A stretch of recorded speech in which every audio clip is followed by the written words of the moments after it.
Hi, once again for this episode of Tale of Two Cities. Okay, so Teacher Igong already gave me my assignment, which he gave me the good like the chapters that I really like, which are chapter 10 and chapter 13. So this will be chapter 10, the chapter entitled Two Promises. Okay, so let's start.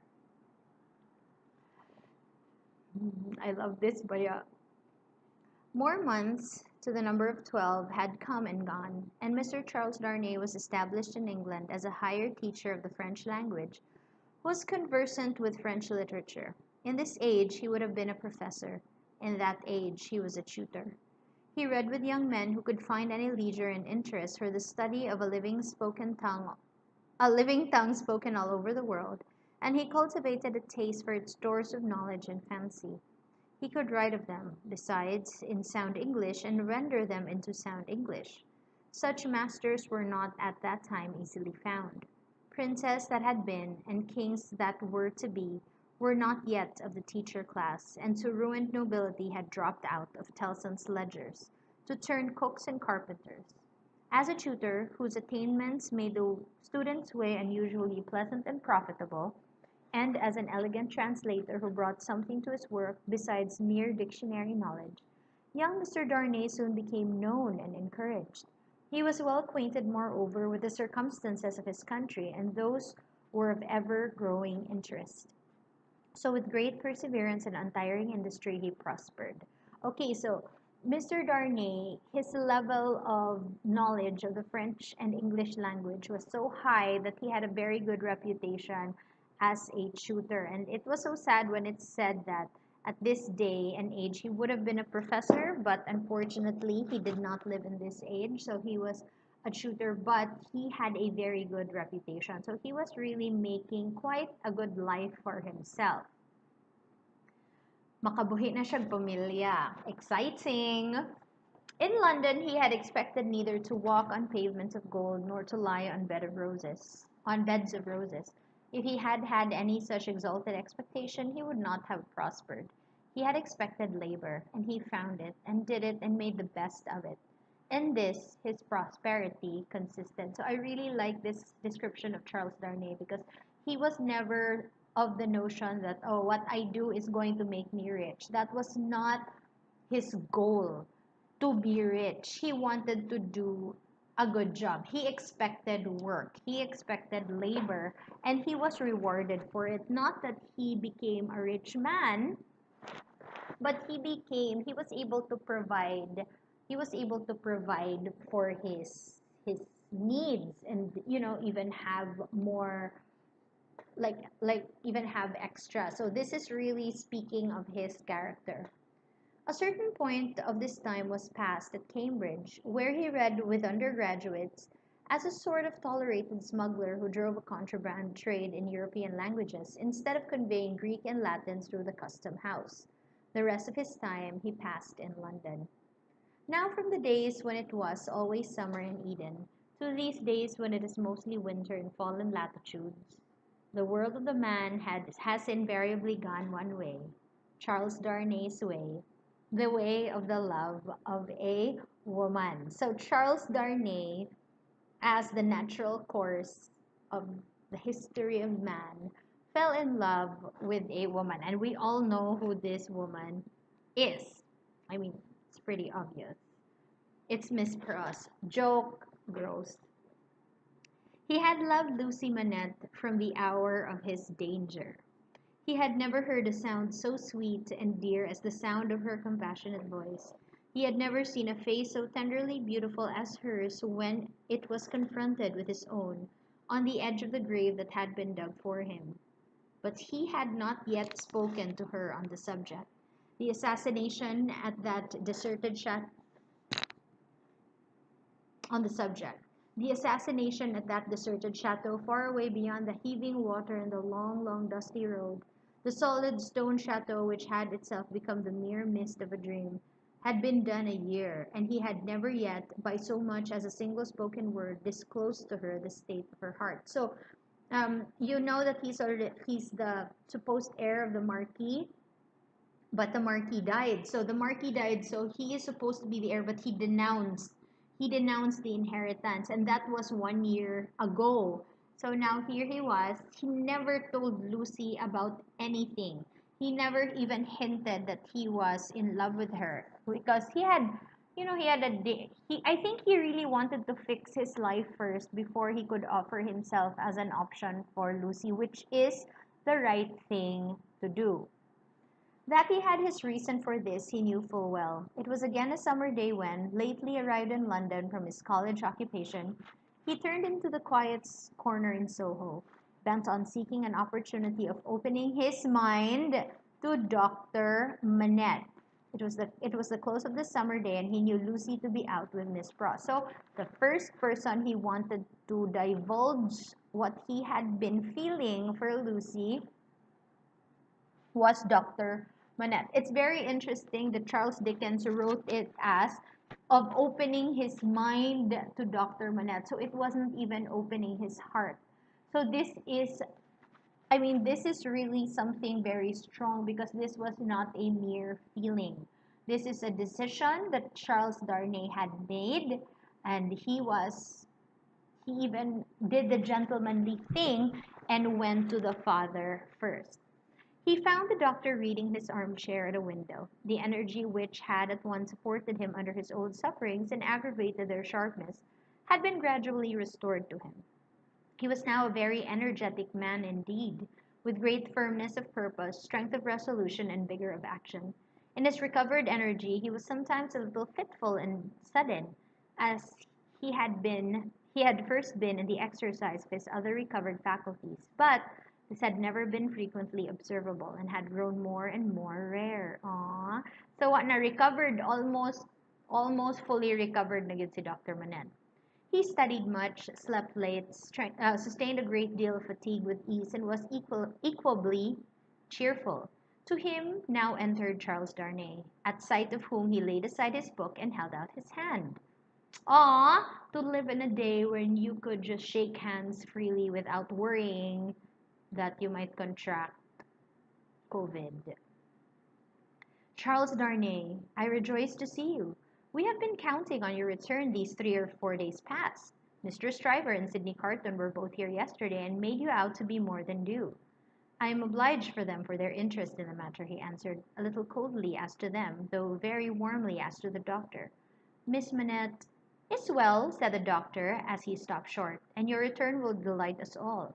She has gone out on some household matter, but will be home soon. Dr. Manette, I knew she was from home. I took the opportunity of her being from home to beg to speak to you. There was a blank silence. Oh no! If you're a dad, oh my gosh, boys, when you become dads, nga kanang you know that there is someone who is going to pursue your daughter, and you're kind of like, oh man, this is it. Yes, said the doctor with evident constraint. Bring your chair here and speak on.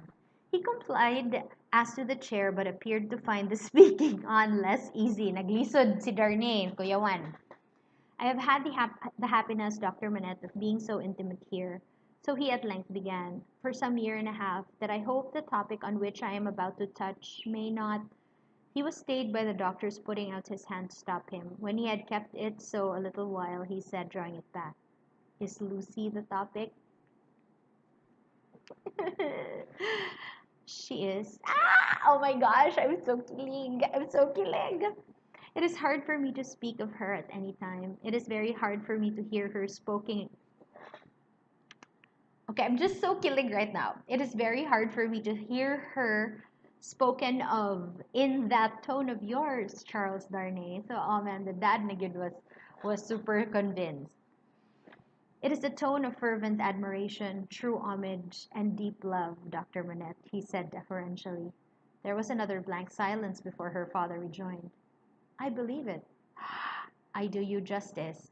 I believe it. So that Dr. Manette was like, I believe you love her. Like, you don't even have to convince me. I'm sure you do. His constraint was so manifest, and it was so manifest, too, that it originated in an unwillingness to approach the subject that Charles Darnay hesitated. Shall I go on, sir? Another blank. Yes, go on. You anticipate what I would say, though you cannot know how earnestly I say it, how earnestly I feel it, without knowing my secret heart and the hopes and fears and anxieties with which it has long been laden. Dear Dr. Manette, I love your daughter fondly, dearly,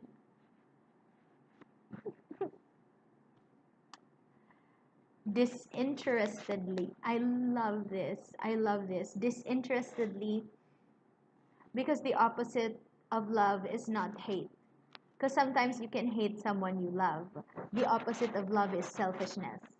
And when Charles Darnay here says that I love your daughter fondly, dearly, disinterestedly, that is very powerful. Devotedly. If ever there were love in the world, I love her. You have loved yourself. Let your old love speak for me.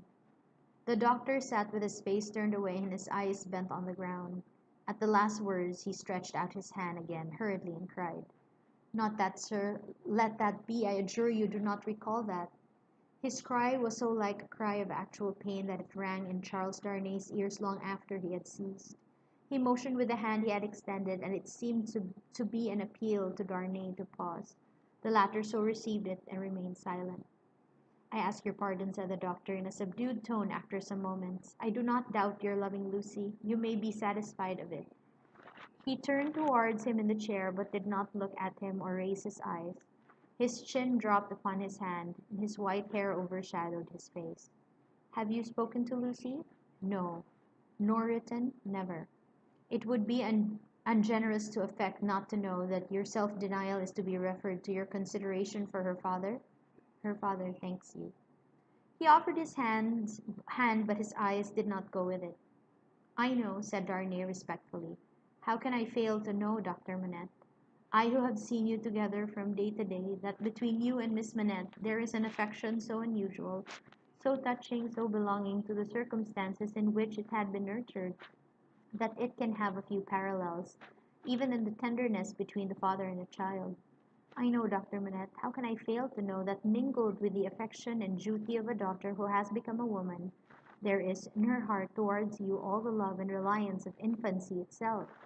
I know that, as in her childhood she had no parent, so she is now devoted to you with all the constancy and fervor of her present years and character, united to the trustfulness and attachment of the early days in which you were lost to her.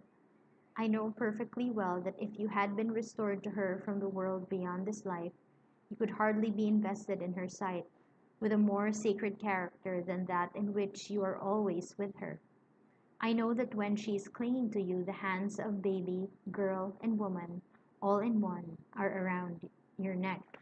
I know that in loving you she sees and loves her mother at her own age, sees and loves you at my age, loves her mother broken-hearted, loves you through your dreadful trial and in your blessed restoration. I have known this, night and day, since I have known you in your home. So, um, to love someone is to know someone also. And it's very clear that Charles Darnay knew Lucy very, very well, knew of what Lucy held to be the most precious relationship of her life. So he did not selfishly just kind of like, oh, she makes me feel this way. She makes me. He knew her. He knew her very, very well. And that is one of the signs that one person really loves the other, not just romantically, but when you say you love your friend, that should mean that you know your friend very well. Her father, her father sat silent, with his face bent down. His breathing was a little quickened, but he repressed all other signs of agitation. Dear Dr. Manette, always knowing this, always seeing her and you with this hallowed light about you, I have forborne and forborne as long as it was not in the nature of man to do it. I have felt and do even now feel that to bring my love, even mine, between you, is to touch your history with something not quite so good as itself.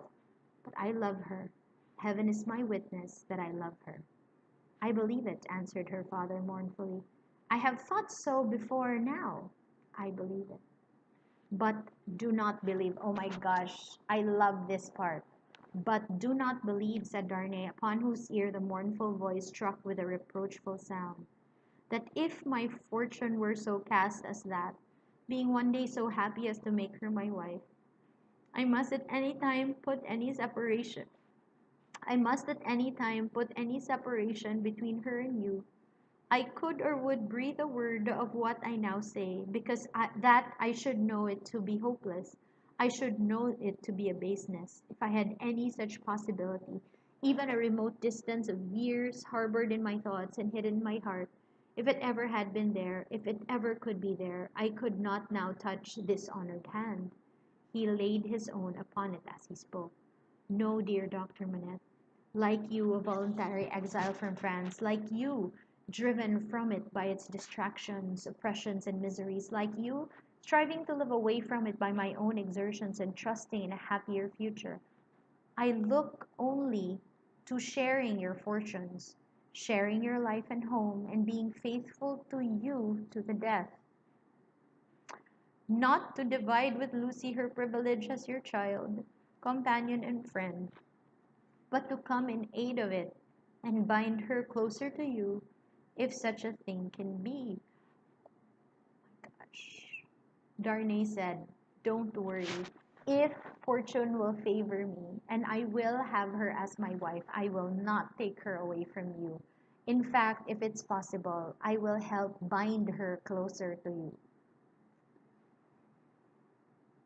I mean, this is, there is no rule book on how to ask for a girl's hand in marriage.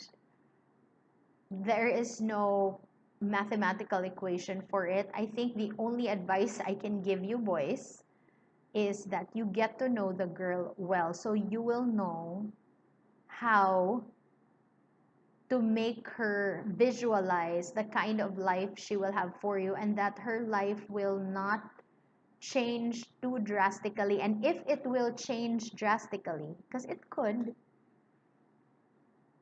make her understand that. Don't surprise her. Hala, this is the life, di ay? Make her understand the life that she is entering, and as much as possible, do not yank her out of her life without her knowing it. Look at Darnay. Oh, he knows that Lucy is in the service of her father. So Darnay said that that is something beautiful that she's doing. So I'm not going to yank that away from her. And girls, kamo sad, ayaw mo nga, oh, but I love him. Di sad mo maging ana, ha? You see what kind of life this man is offering you. I'm not saying it has to be the perfect life.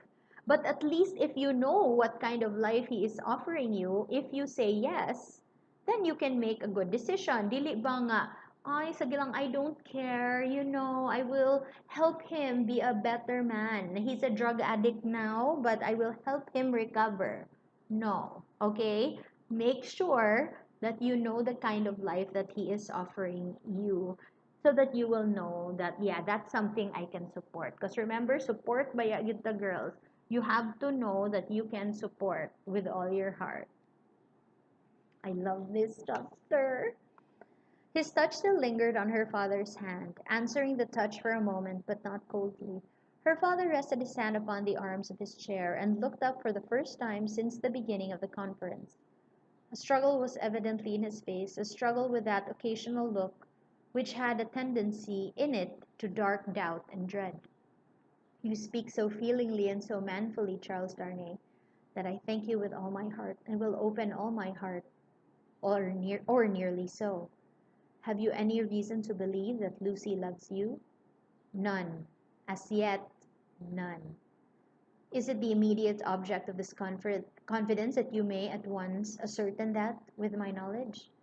Not even so. I might not have the hopefulness to do it for weeks. I might, mistaken or non-mistaken, have that hopefulness tomorrow.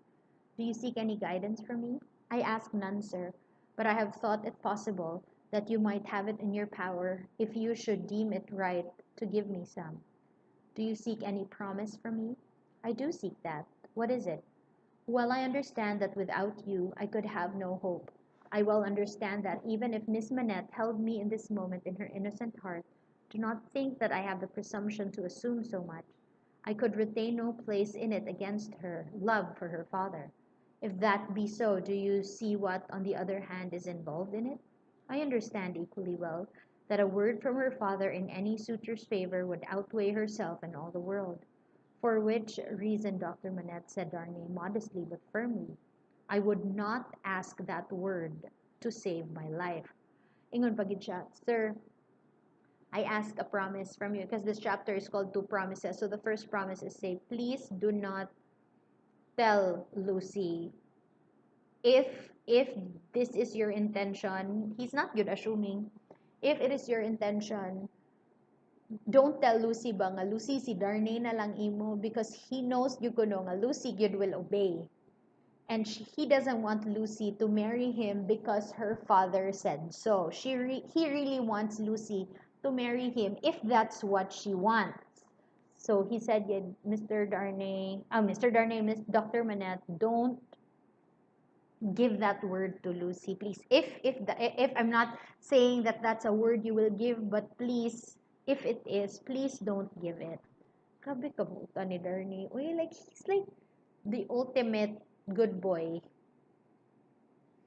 I am sure of it, Charles Darnay. Mysteries arise out of close love as well as out of wild division in the former case. They are subtle and delicate and difficult to penetrate. My daughter Lucy is, in this one respect, such a mystery to me. I can make no guess at the state of her heart. May I ask, sir, if you think she is, as he hesitated, her father supplied the rest, is hot by any other suitor? It is what I meant to say. Her father considered a little before he answered. You have seen Mr. Carton here. Yourself, Mr. Shriver is here too occasionally. If it be at all, it can only be by one of those. Or both, said Darnay.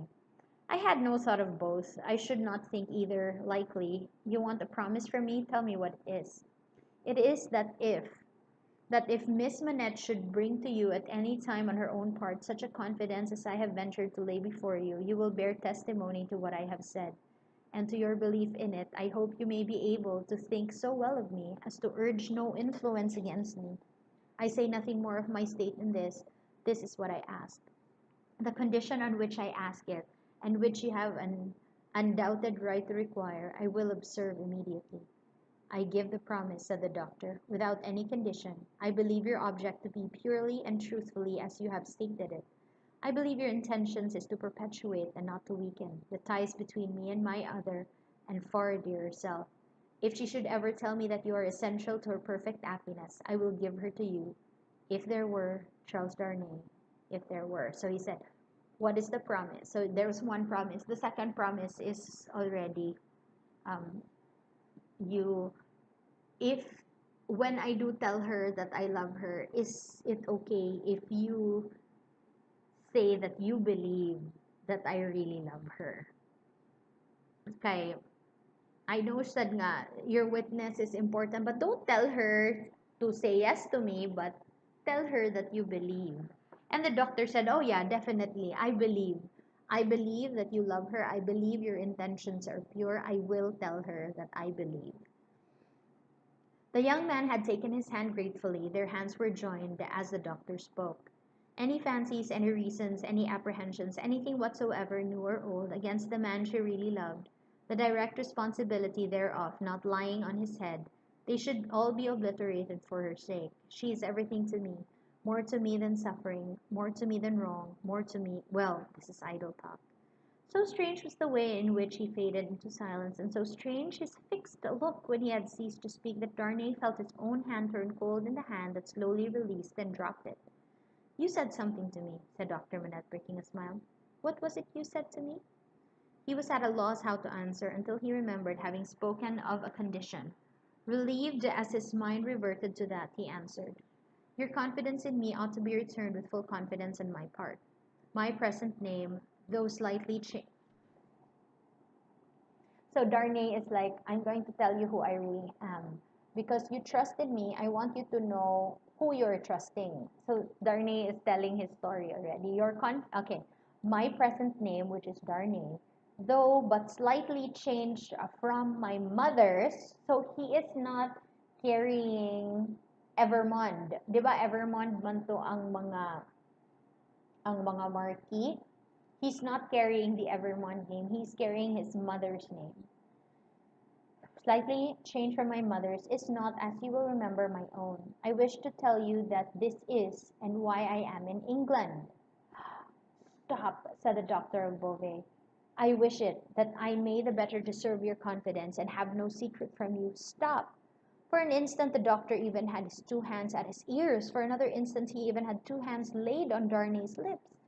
Tell me when I ask you, not now. If your suit should prosper, if Lucy should love you, you shall tell me on your marriage morning. Do you promise? So this is what the doctor is asking in return.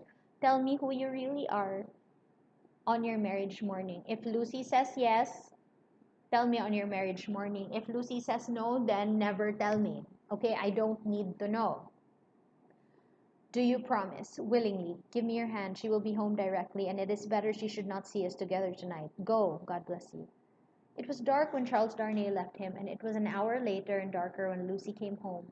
She hurried into the room alone, for Miss Pross had gone straight upstairs and was surprised to find his reading chair empty. My father, she called to him. Father, dear. Nothing was said in answer, but she heard a low hammering sound in the bedroom. Passing lightly across the intermediate room, she looked in at his door and came running back, frightened, crying to herself with her blood all chilled. But what shall I do? What shall I do? Her uncertainty lasted but a moment. She hurried back and tapped at his door and softly called to him. The noise ceased at the sound of her voice. He presently came out to her, and they walked up and down together for a long time. She came down from her bed to look at him in his sleep that night. He slept heavily, and his tray of shoemaking tools and his old unfinished work were all as usual. Oh no! So he was hammering. He was in his shoemaker's bench. So it really bothered him, and being on his shoemaker's bench is really a sign. Oh my gosh, Darnie, I really love this chapter. I hope you did too. Darnie is so kilig. He's such a good boy. Okay, so I will stop this. No pause, gid na? Grabe, I love this chapter. I'm going to stop this and then I am going to continue in the next video with chapter 13. Okay? Toodles!